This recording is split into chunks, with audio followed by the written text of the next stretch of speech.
A rural bus service run by Shropshire Council is to end in October. The number of people using the Shropshire Link has been falling since it was set up 5 years ago. And the council says it's costing £2,000 a day in subsidies.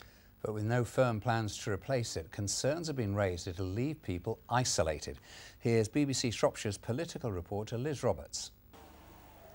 Arriving on time and to order by those that need it. For these passengers, the Shropshire Link provides a lifeline. Well, it's important to me because I don't drive, you see, so I've got to get into Shrewsbury for different things. So it is important to me, yes, it is. I've used it for medical appointments. I think quite a lot of people use it to go to the hospital. My neighbours use it to go shopping, they go to Sainsbury's, and it's their only form of transport. And, you know, if it goes, I don't know what I'm going to do, to be honest. But Shropshire Council says it's a luxury it can no longer afford. It says numbers are so low that each bus carries fewer than 6 passengers per day.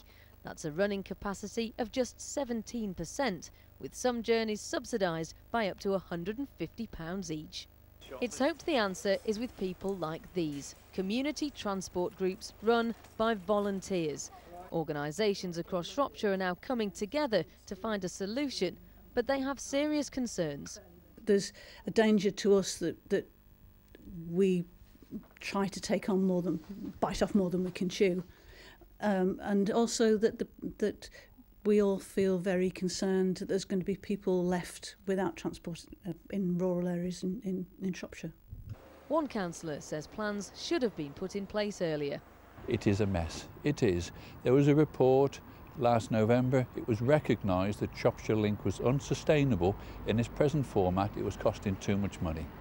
Nobody did anything. Shropshire Council are promising to provide a safety net service for people in rural areas who have no other form of transport. Exactly what that means and what it will be are yet to be decided.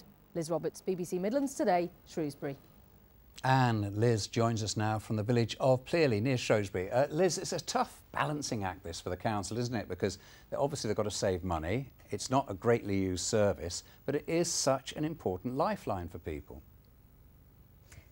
It is, and that's the real problem for the council here. This service was only started a few years ago. It replaced the weekly fixed timetable buses that used to serve villages like here in Plearley and take people to their nearest market town.